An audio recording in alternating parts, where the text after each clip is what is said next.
akhyaarta qiimaha iyo sharafta badan waxaan doonayaa halkan inaan kula wadaago dhowr su'aalood oo inta badan daayirtu aysan aqoon fiican u lahayn. Su'aalaha waxaa ka mid ah maxaad kala socotaan wada shaqayntii iyo xiriirkii ka dhaxeeyay ururkii la magac baxay Aswael iyo boqortooyadii Waamo? waxaa laga yaabaa in badan oo naga mid ah inaadan fahmin, laakiin waxaan doonayaa inaan halkan ku faahfaahiyo oraah kooban oo aan dadyoogii xildhigaradkii waxgaradkii hore ay nooga tageen.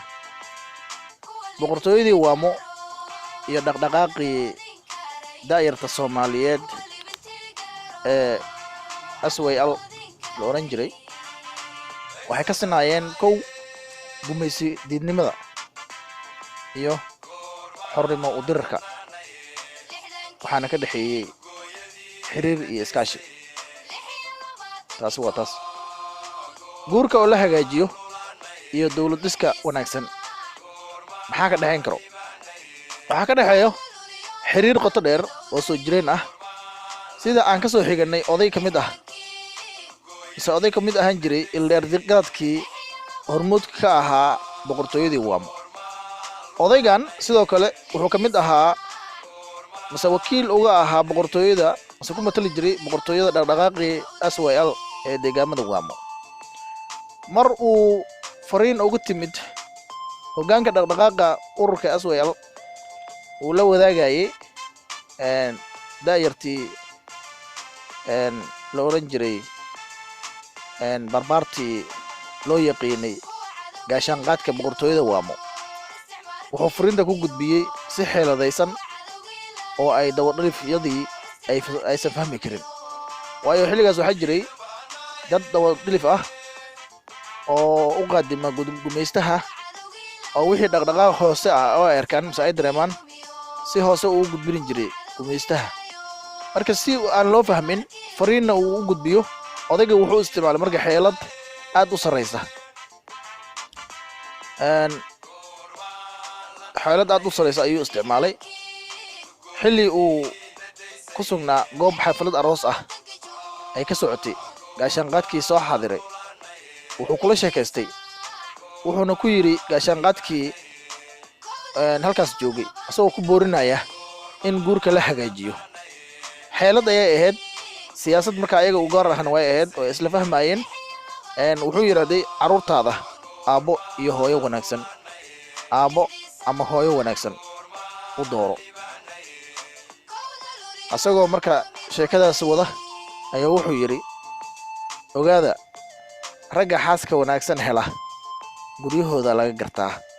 gogol wanaagsan, dhoola caddayn, farxad, reynreyn iyo dugaal baa laga helaaye.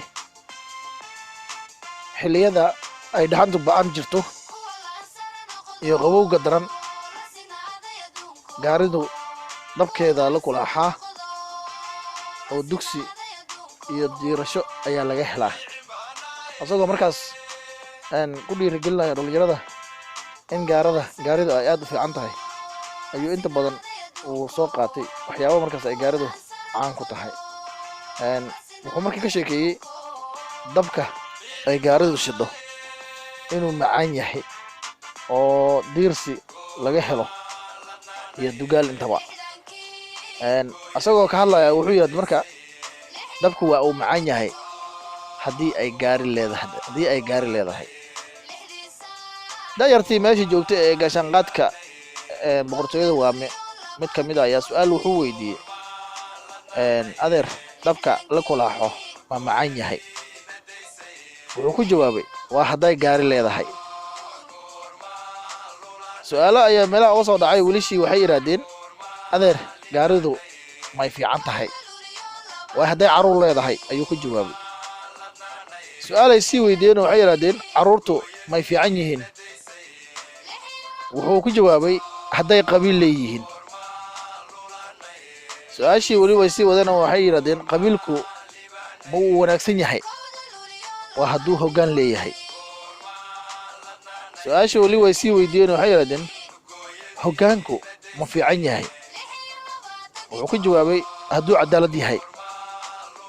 su-aashii isdaba joog bay ahayd oo waxay yidhaahdeen, cadaaladdu goormay shaqaysaa wuxuu ku jawaabay hadduu xaakim caadil ah jiro markaasay cadaaladdu shaqaysaa su-aashii weli way sii wadaan waxay yidhahdeen xaakimku goormuu awood leeyahay wuxuu ku jawaabay hadduu dowlad wanaagsan leeyahay xaakimku awood ayuu leeyahay way sii wadaanoo su-aalihii ayay sii weydiiyeen waxay yidhahdeen dowladdu waxay qiimo leedahay goormay qiimo leedahay markaas ayuu wuxuu ku jawaabay dowladdu waxay qiimo leedahay hadduu shacabkeeda u hoggaansamo oo ay leedahay shacab dowladda aydsan waa uu sii wadaanoo su-aalihii waxay yidhahdeen shacabku goormuu karaamo iyo sharaf yeeshaa wuxuu ku yidhi shacabku wuxuu karaamo iyo sharaf qiimo yeeshaa hadduu gumaysi ku jirin su-aalihii ay sii wadeen waxay yidhahdeen adeer gobonnimadu maxay u baahan tahay